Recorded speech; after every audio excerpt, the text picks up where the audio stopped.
What's up everyone? Welcome back to the channel. Guys, this is day 18 of our GNG 2.0 और business studies तो देखो हमारा हो चुका है समाप्त ऑलमोस्ट। एक चैप्टर बचा है, तो अगले 3 दिन यानी ये डे 18, 19, 20 इसमें हम लोग सिर्फ और सिर्फ अकाउंटेंसी और इकोनॉमिक्स को ही खत्म करने वाले हैं। बिजनेस स्टडीज का आखिरी चैप्टर डे 21 पे ही आएगा, वन शॉट, और हमारा सब कुछ ही उस दिन तो खत्म हो जाएगा।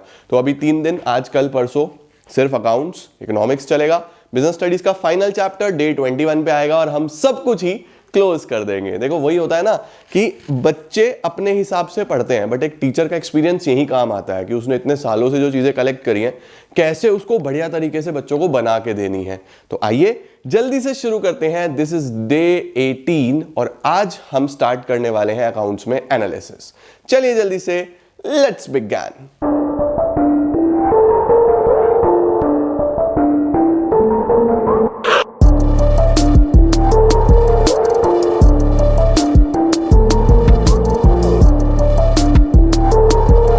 आइए जी बेटा जी, शुरू करते हैं हम लोग बिल्कुल सबसे पहला किताब का चैप्टर जो कि है financial statement of a company.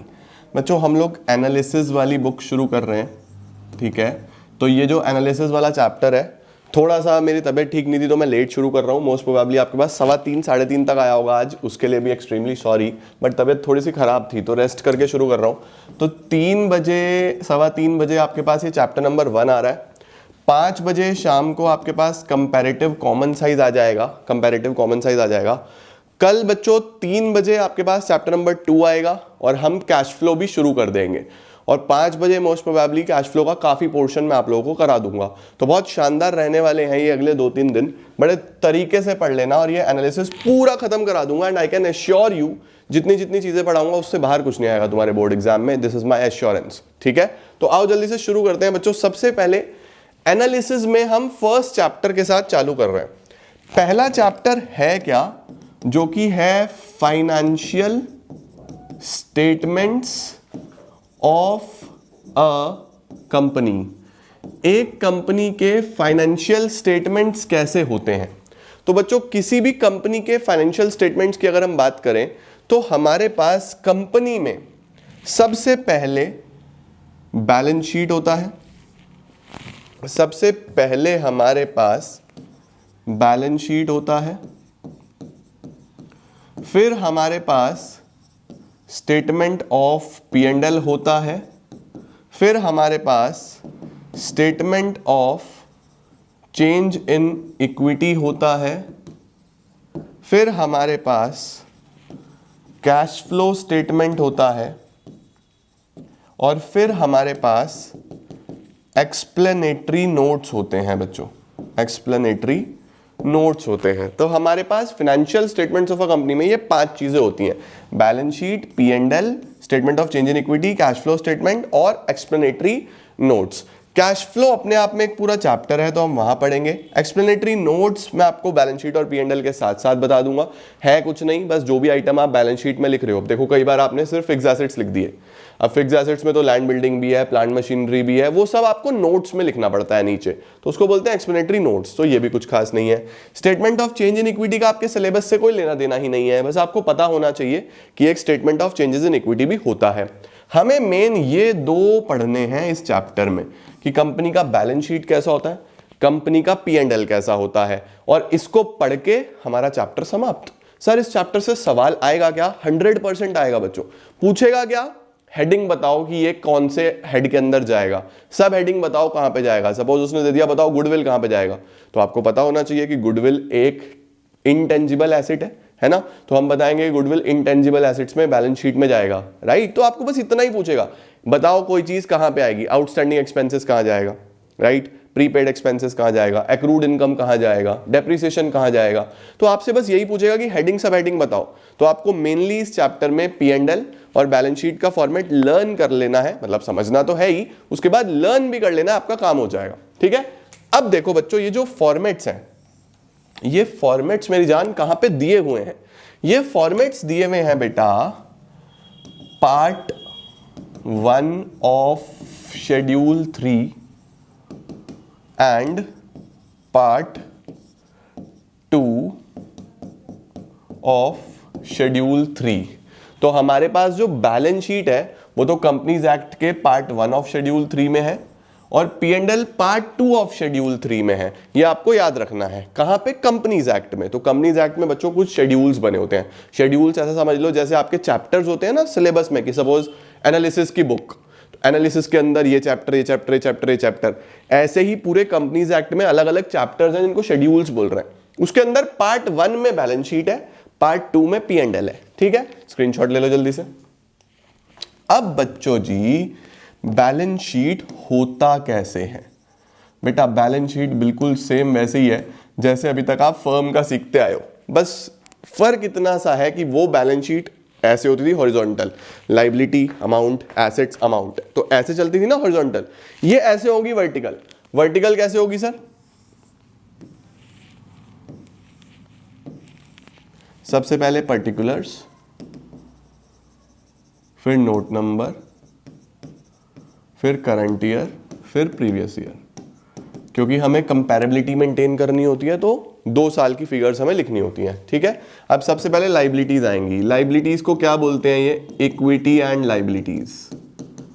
Equity का मतलब समझते हो? इक्विटी का मतलब होता है कैपिटल। तो लायबिलिटी साइड में कैपिटल भी आता है और बाकी लायबिलिटीज भी आती हैं। तो यहां पे क्या क्या होता है? देखो, कंपनी में कैपिटल कौन लगाता है? कंपनी में पैसा कौन लगाता है बच्चों?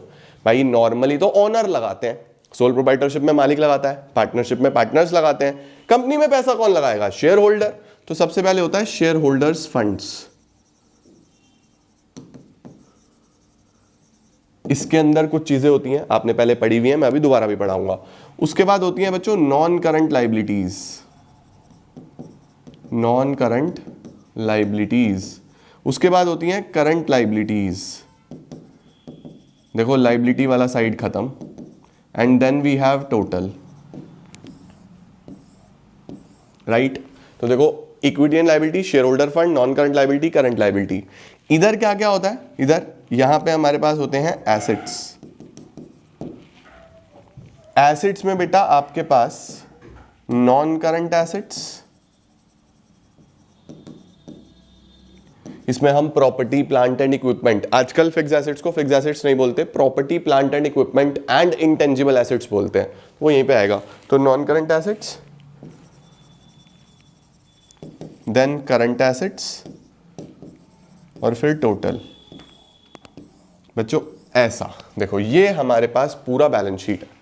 ठीक है, तो सबसे पहले आपके पास ये लायबिलिटी वाला साइड है, ये एसेट वाला साइड है।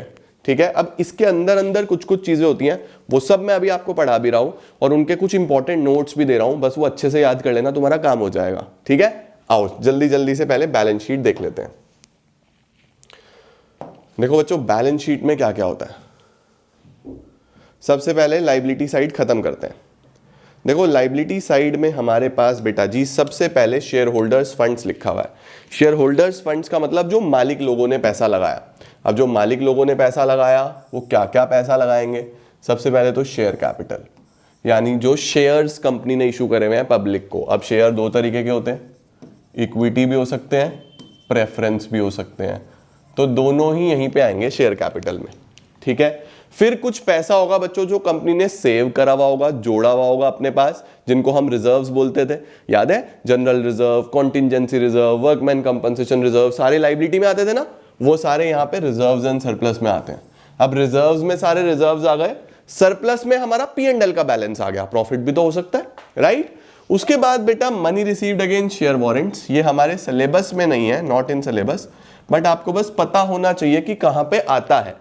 तो money received against share warrants क्या होते हैं? शेयर वारंट्स वो डॉक्यूमेंट होते हैं बच्चों जो फ्यूचर डेट पे शेयर में कन्वर्ट हो जाते हैं। तो जब शेयर में कन्वर्ट होंगे फिर तो वो इसी शेयर कैपिटल में आ जाएंगे, लेकिन अभी पैसा तो आया है बट वो शेयर नहीं है, तो इसलिए उनको लिखते हैं money received against share warrants. बस पता होना चाहिए, शेयर कैपिटल में बाद में जाएगा, अभी फिलहाल अलग से लिखा जाएगा। डन हो गया बच्चों? Okay. Share application money pending allotment, ये भी हमारे सिलेबस में नहीं है, नॉट इन सिलेबस। अब आ रही है नॉन करंट लायबिलिटीज, ये इंपॉर्टेंट है बेटा, ये इंपॉर्टेंट है, इस पे सवाल आते हैं। नॉन करंट लायबिलिटी बेटा कौन सी होती है? नॉन करंट लायबिलिटी होती है बाबू हमारे पास लॉन्ग टर्म वाली। लॉन्ग टर्म का मतलब जिनका पेमेंट हमें काफी समय में करना है, 5 साल, 7 साल, 10 साल, 3 साल, लॉन्ग टर्म वाली सारी की सारी वो नॉन करंट लाइबिलिटीज में आती है, राइट। अब देखो नॉन करंट लाइबिलिटीज में सबसे पहले long term borrowings.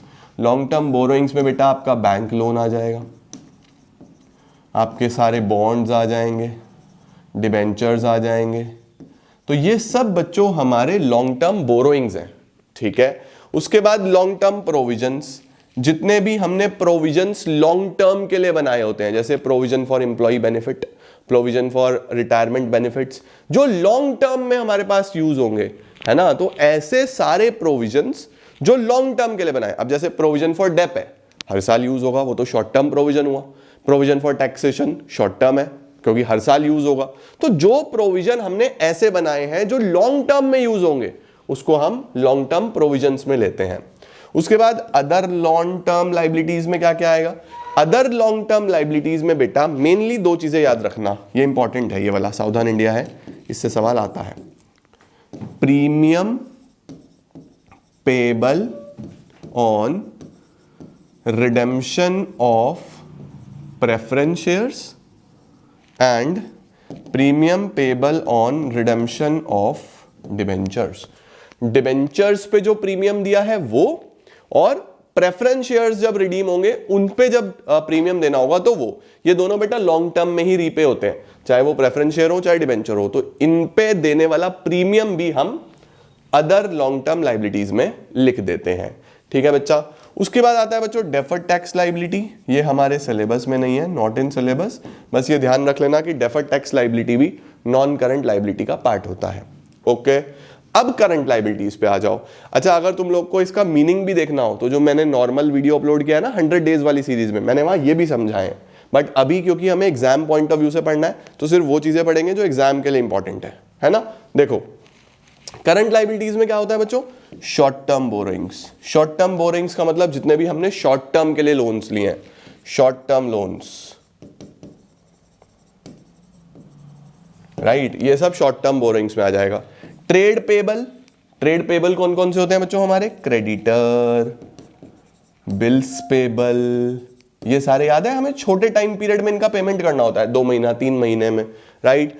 Other current liabilities में कौन सी आ जाएंगी? जो कहीं भी नहीं आई, जो है तो करंट लेकिन कहीं आई नहीं सर, जैसे आउटस्टैंडिंग एक्सपेंसेस। बच्चों देखो कहीं भी नहीं आया, आउटस्टैंडिंग होता है ना जो पेमेंट करना रह गया, आउटस्टैंडिंग एक्सपेंसेस हो गया, या फिर कोई अनअर्न्ड इनकम हो गया, मैंने कमाई नहीं मुझे एडवांस में मिली है, अनअर्न्ड इनकम हो गया, वो आ जाती हैं इसके अंदर। उसके बाद short term provision. Short term provision का मतलब बच्चों वो प्रोविजन जो शॉर्ट टर्म के लिए बने हैं, provision for tax, provision for depreciation, वो सब शॉर्ट टर्म प्रोविजंस में आते हैं। तो ये पूरा का पूरा हमारा लाइबिलिटी साइड हो जाता है। जल्दी से इसका स्क्रीनशॉट ले लो, जल्दी जल्दी से। डन सर, क्या बात है। अब हम चलते हैं एसेट साइड्स पे। देखो बच्चों एसेट्स में वही 2 प्रकार के एसेट्स हैं, नॉन करंट और करंट। अब नॉन करंट कौन से होते हैं? जिनका बेनिफिट हमें लॉन्ग ड्यूरेशन तक मिलता है, लॉन्ग टर्म तक मिलता है, ठीक है। अब इसमें जिनको हम नॉर्मली फिक्स एसेट्स बोलते थे, अब हम इसको फिक्स एसेट्स नहीं बोलते, मतलब कंपनी की बैलेंस शीट में इसको फिक्स एसेट्स नहीं बोलना है, वही चीजें लेकिन फिक्स एसेट नहीं बोलना। क्या बोलोगे इसको? Property, plant and equipment and intangible assets. Property, plant and equipment and intangible assets, तो ये याद रख लेना अब, ठीक है। अब property, plant and equipment and intangible assets में हमारे पास सबसे पहले टेंजिबल फिक्स एसेट्स आते हैं, जिनको हम वैसे नॉर्मली फिक्स्ड यहां पे नहीं बोलेंगे, ठीक है। टेंजिबल को क्या बोलोगे? Property, plant and equipment, PPE, property, plant and equipment. इसमें सारे लैंड, बिल्डिंग, प्लांट मशीनरी, जितने भी सारे टेंजिबल एसेट्स होते हैं ना जो लंबे समय में हमें बेनिफिट देंगे, वो सब आ जाएंगे। देन इंटेंजिबल, इंटेंजिबल में आपके गुडविल, पेटेंट, कॉपीराइट्स, ट्रेडमार्क्स, कोई टाइटल हो गए, कोई हेडिंग्स हो गई, सॉफ्टवेयर्स हो गए, एप्लीकेशंस हो गई, ये सारे बच्चों इंटेंजिबल एसेट्स में आ जाते हैं। अब अगर कोई टेंजिबल एसेट अभी बन रहा है, यानी कोई बिल्डिंग अभी आपकी बन रही है, तो उसको बोलोगे कैपिटल वर्क इन प्रोग्रेस। ऐसे ही अगर अभी कोई इंटेंजिबल एसेट बन रहा है उसको बोलोगे इंटेंजिबल एसेट अंडर डेवलपमेंट। ठीक हो गया बच्चों? तो ऑलवेज रिमेंबर हमारे पास एसेट्स में 4 एसेट्स होंगे नॉन करंट में। सबसे पहला प्रॉपर्टी प्लांट एंड इक्विपमेंट, जो कि एक तरीके से टेंजिबल फिक्स एसेट है। देन इंटेंजिबल एसेट्स, जिसमें गुडविल, पेटेंट, कॉपीराइट, ये जो दिखते नहीं है हमें बेनिफिट देते हैं, है ना। तीसरा, अगर कोई टेंजिबल एसेट बन रहा है तो capital work in progress. Intangible बन रहा है तो इंटेंजिबल एसेट अंडर डेवलपमेंट। ठीक है बच्चों? फिर हमारे पास क्या आता है? फिर हमारे पास आता है non current investments. Non current investments कौन सी होती हैं? जो आपने लॉन्ग ड्यूरेशन के लिए बिजनेसेस में पैसा इन्वेस्ट किया हुआ है। अब अगर आपने अपने बिजनेस को बेनिफिट देने के लिए करा है तो उसको बोलते हैं ट्रेड इन्वेस्टमेंट्स। अगर आपने अपने बिजनेस के बेनिफिट के लिए, सपोज मैंने अपना बिजनेस ग्रो करने के लिए कोई और बिजनेस एक्वायर करा, तो मेरी इन्वेस्टमेंट है और मेरे बिजनेस के लिए है वो, तो वो मेरा ट्रेड इन्वेस्टमेंट होगा। और नॉर्मली मैंने इन्वेस्ट कर दिया किसी शेयर्स में तो वो अदर इन्वेस्टमेंट्स में आ जाएगा। तो ध्यान रखना, नॉन करंट इन्वेस्टमेंट्स में ट्रेड इन्वेस्टमेंट और अदर इन्वेस्टमेंट्स आते हैं। देन डेफर्ड टैक्स एसेट्स हमारे सिलेबस में नहीं है, not in syllabus. Long term loans and advances, जो आपने लोन दिए, जो आपने लोन दिए बेटा, तो अगर आपने लॉन्ग टर्म के लिए कोई लोन दिया है तो आपका एसेट है ना। उसके बाद other non current assets. Other non current assets में हमारे पास ऐसा आता है कुछ डेटर्स जिनका आपको पैसा मिलने वाला है लॉन्ग टर्म में, है तो डेटर लेकिन लॉन्ग टर्म में पैसा मिलने वाला है ना, इस तरीके की कोई चीज़ है।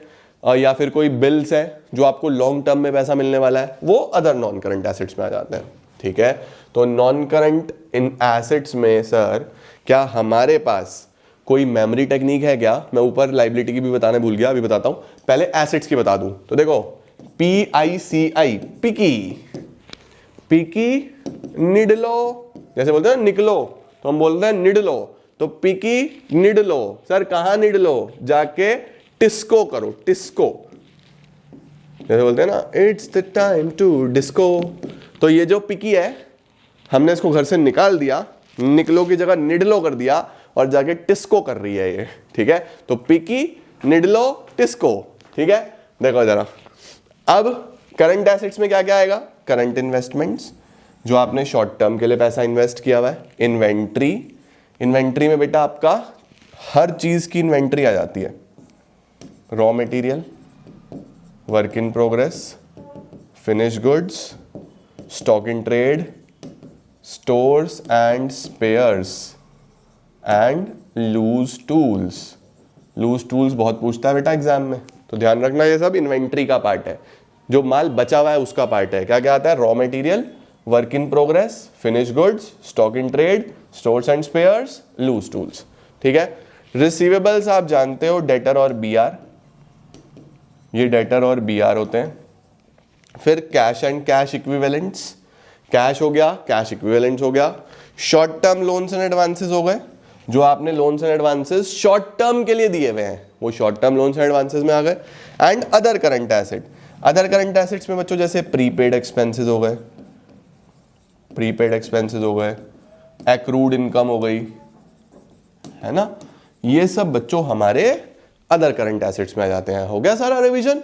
अब बढ़िया तरीके से ये सब याद कर लेने आपको आज। ठीक है, तो क्या क्या आया हमारे पास यहाँ पे? देखो यहाँ पे आएगा पिकी निडलो टिस्को। ठीक है, TISCCO। तो ये तो बच्चों हमारा एसेट्स का मेमोरी टेक्निक है, जल्दी से स्क्रीनशॉट लो। इसके बाद हमारे पास यहां पे भी देख लो, यहां पे भी देख लो, यहां पे क्या क्या है।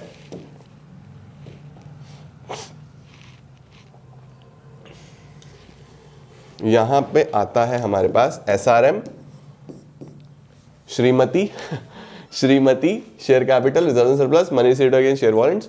श्रीमती डॉल जो है वो टॉस करने गई हैं, Shrimati doll toss, SRMDOLL doll, TOSS toss. तो लाइबिलिटी में क्या याद रखना है? Shrimati doll toss. और इधर क्या याद रखना है? जल्दी जल्दी से बताओ हमारे पास फटाफट से। पिकी निडलो और जाके टिस्को, ये हमारी पूरी की पूरी बैलेंस शीट सॉर्टेड। जल्दी से स्क्रीनशॉट लो बच्चों, फिर हम चलते हैं स्टेटमेंट ऑफ P&L पे। चलो सर, डन हो गया बच्चों जी। अब देखो, ये हमारे कुछ इंपॉर्टेंट नोट्स हैं जो मैंने आपको बताया ना, मैं तुम्हें कुछ नोट्स भी दे दूंगा, ये तुम लोग अच्छे तरीके से याद कर लेना कि क्या क्या हमारे पास आता है। अच्छा, ये जो शेयर कैपिटल वाला पार्ट है, authorised capital, issued capital, subscribed capital, ये मैं आप लोग को इशू ऑफ शेयर्स में कराऊंगा। तो अगर शेयर्स से रिलेटेड किसी चीज में अटक जाओ तो टेंशन मत लेना, इशू ऑफ शेयर्स में इसको क्लैरिटी कर दूंगा तुम्हें। ओके, अब ये लो बच्चों, जल्दी जल्दी से इंपॉर्टेंट नोट्स स्क्रीनशॉट लो, यहां से याद करने हैं सब। नॉन करंट लाइबिलिटी में क्या क्या आता है, करंट लाइबिलिटी में क्या क्या आता है, ये सब याद करना अच्छे से, ठीक है। उसके बाद नॉन करंट एसेट्स में देखो, फिक्स एसेट्स की जगह property plant and equipment use करना अब, ठीक है, स्क्रीनशॉट ले लो। करंट एसेट्स में ये सारे आ जाएंगे देखो। उसके बाद बच्चों हमारे पास कुछ कॉन्टिंजेंट लाइबिलिटीज होती हैं। कॉन्टिंजेंट लाइबिलिटीज कौन सी होती हैं? जो अभी तो लाइबिलिटी नहीं है लेकिन फ्यूचर में लाइबिलिटी हो सकती है, जैसे कोई कोर्ट केस चल रहा है पेंडिंग, तो अभी लाइबिलिटी नहीं है, फ्यूचर में शायद हो जाए, तो कॉन्टिंजेंट लाइबिलिटी को हम बैलेंस शीट में नहीं दिखाते, उसके नीचे नोट्स में दिखाते हैं। तो नोट्स में कॉन्टिंजेंट लाइबिलिटी आ सकते हैं, जैसे कोई क्लेम है कंपनी के अगेंस्ट, कोई गारंटी दी हुई है कंपनी ने, प्रपोज डिविडेंड है, ये सारे कॉन्टिंजेंट लाइबिलिटीज में आते हैं, ठीक है। और कमिटमेंट्स क्या होते हैं? जो प्रोमिसेस हैं कंपनी के, जैसे कोई कॉन्ट्रैक्ट अभी एग्जीक्यूट करना है, वो कमिटमेंट है। कोई अनकॉल्ड लाइबिलिटी है, वो कमिटमेंट है ना। तो इसको ध्यान रखना है, ये सब कमिटमेंट्स होते हैं। डन। अब आ जाओ बच्चों पार्ट 2 पे, जो कि है statement of profit and loss. ऊपर सेम है, particulars, note number, current year, previous year, बस इसमें चीजें चेंज होंगी। अब हम बनाने वाले हैं बच्चों एक कंपनी का P&L अकाउंट। ये तो बहुत ही आसान है, इसमें तो कुछ करना ही नहीं है। सर इसमें क्या करेंगे बच्चों?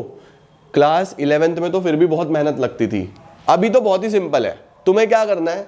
तुम्हें देखना है कि इनफ्लो कितना हो रहा है, उसमें से माइनस कर देना है आउटफ्लो कितना हो रहा है। इनफ्लो में से आउटफ्लो कर दूं तो क्या हमारे पास प्रॉफिट आ जाएगा। इनफ्लो की जगह और बेटर वर्ड इनकम लिख लेते हैं। जितनी जितनी इनकम है वो लो, उसमें से माइनस कर दो सारे के सारे एक्सपेंसेस। तो इनकम में से एक्सपेंसेस हटा दूं तो प्रॉफिट आ जाएगा या नहीं आ जाएगा बच्चों? P&L में यही करते हैं। सबसे पहले हमें पैसा कहां से कमाया जाता है बच्चों? सबसे पहले पैसा कमाया जाता है सेल से, जहां पे आप माल बेचते हो, है ना, उसको हम क्या बोलते हैं? सेल। अब यहां पे सेल को क्या बोलोगे? रेवेन्यू फ्रॉम ऑपरेशन, क्योंकि वही तो मेरा मेन ऑपरेशन है ना। ऑपरेशन का मतलब मेरा मेन धंधा है, मेरा मेन काम है, मेरा मेन बिजनेस है। तो रेवेन्यू फ्रॉम ऑपरेशन को आप क्या क्या लोगे? Sales minus sales return plus sale of scrap. ये सेल ऑफ स्क्रैप इंपॉर्टेंट है बच्चों। सेल ऑफ स्क्रैप क्या है? जो बिजनेस से ही स्क्रैप निकला है, कूड़ा कबाड़ा निकला है, वो भी बेच देते हैं ना लोग, तो सेल ऑफ स्क्रैप भी रेवेन्यू फ्रॉम ऑपरेशन में ही आएगा।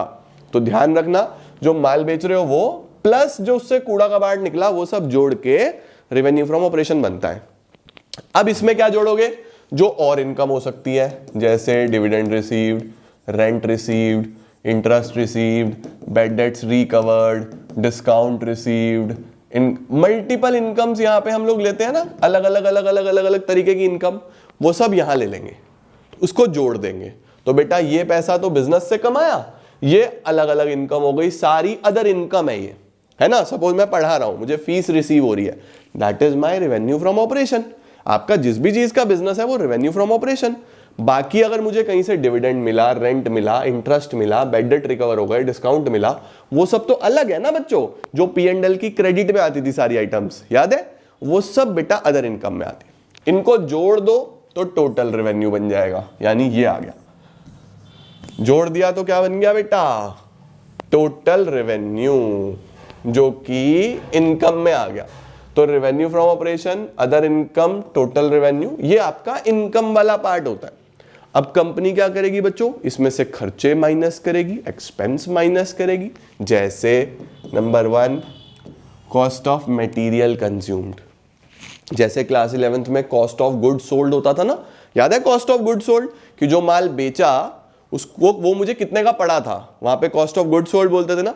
यहां पे मैं बोलता हूं कि जितना मटेरियल मैंने यूज करा है वो अपने पास कितना कंज्यूम हो गया, तो इसको कॉस्ट ऑफ मटेरियल कंज्यूम्ड बोल देते हैं। ये कैलकुलेट कैसे होता है? Opening stock of material plus purchase of material minus closing stock of material.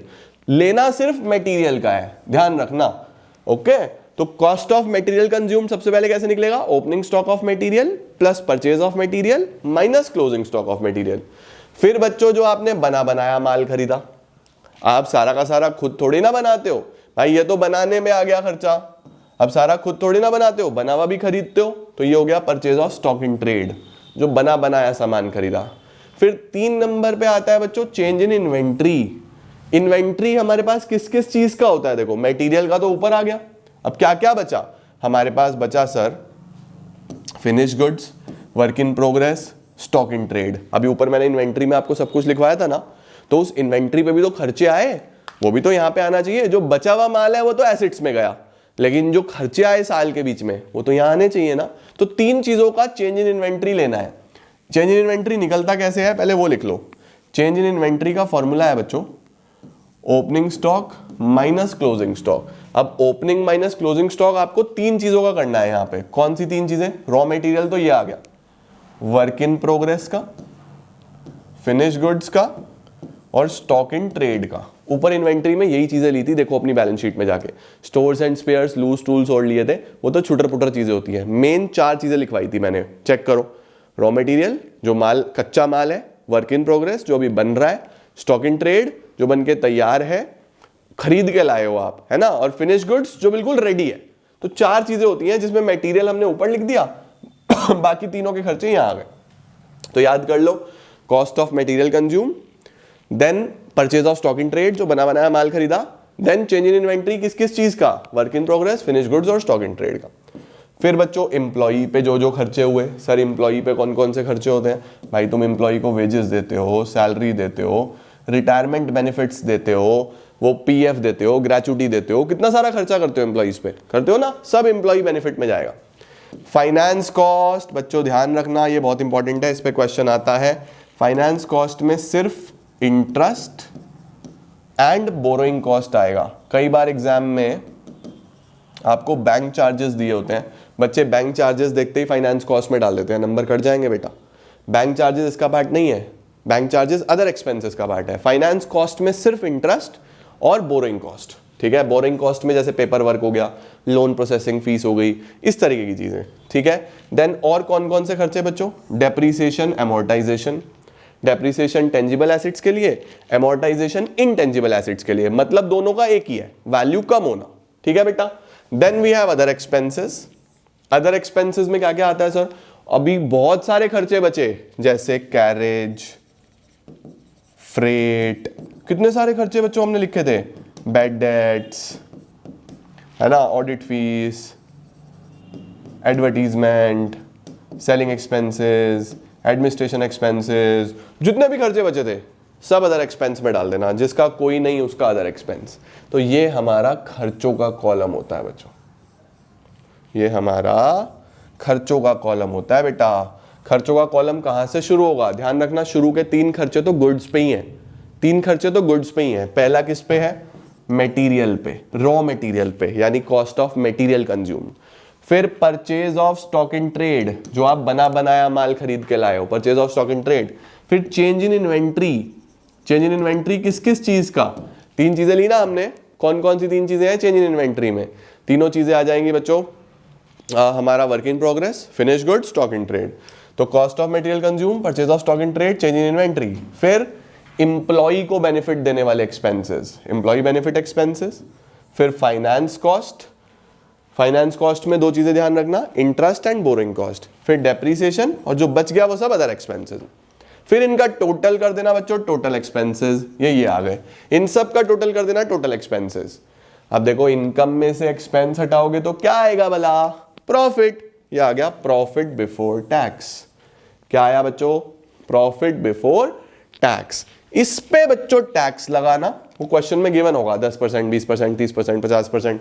Tax लगाओगे, ये माइनस कर देना, ये आ जाएगा प्रॉफिट आफ्टर टैक्स। क्या बात है सर, पूरा P&L ऐसे बनता है। अब सर एग्जाम में क्या पूछेगा? पूछेगा वेजेस कहाँ आता है, पूछेगा इंटरेस्ट कहाँ आता है, पूछेगा कैरेज कहाँ आता है, पूछेगा सेल ऑफ स्क्रैप कहाँ आता है, पूछेगा बैड डेट्स रिकवर्ड कहाँ आता है। तो तुम्हें फॉर्मेट याद होना चाहिए कि कौन सी चीज कहाँ आती है बैलेंस शीट में, कौन सी चीज कहाँ आती है P&L में। तो आज बच्चों बैठ के P&L का फॉर्मेट, बैलेंस शीट का फॉर्मेट, और जो मैं नोट्स आपको अभी स्क्रीनशॉट दे रहा हूं, बैलेंस शीट के दे दिए, अब ये तो स्क्रीनशॉट ले लो, ये लो P&L के नोट्स। रेवेन्यू फ्रॉम ऑपरेशन में क्या क्या आता है? Sales minus sales return, sale of services and sale of scrap, ठीक है। अदर इन लो पहले स्क्रीनशॉट लो। अदर इनकम में क्या क्या आता है? तो देखो अदर इनकम में ये सब, interest received, dividend received, gain on sale of investment, rent received, discount received, commission received, सब। उसके बाद एक्सपेंसेस देखो, कॉस्ट ऑफ मटेरियल कंज्यूम्ड कैसे निकलेगा? Opening inventory of material plus purchase minus closing, employ benefit, finance cost, सारी के सारी चीजों पे छोटे छोटे नोट्स हैं बच्चों ये। Then we have other expenses में क्या आता है? डेप्रिसिएशन अमोर्टाइजेशन में क्या आता है? ठीक है, तो पूरा ही चैप्टर हमने कवर करा। मेनली ये सारे नोट्स एक बार गो थ्रू कर लो, रीड कर लो, लर्न कर लो, क्योंकि ये बोनस है बच्चों। भाई बैलेंस शीट P&L में कौन सी चीज कहां आती है? तो क्लास 11 से पढ़ते आ रहे हो, तुमने करा तो 3 नंबर पक्के हैं, फ्री के 3 नंबर हैं, मिस मत करना, ठीक है। Thank you so much everyone for joining in. 5 बजे मिलूंगा मैं कंपैरेटिव कॉमन साइज के साथ, उसको भी खत्म कर देंगे, और फिर कल कैश फ्लो रेशो, दोनों ही बढ़िया तरीके से पढ़ाने वाला हूं, तुम लोग को मजा आ जाएगा, ठीक है। चलिए जी, आज के लिए इतना ही। Thank you so much. Attendance जरूर लगाना, वीडियो को लाइक जरूर कर देना और सबके साथ शेयर कर देना। Keep growing, keep glowing and keep smiling.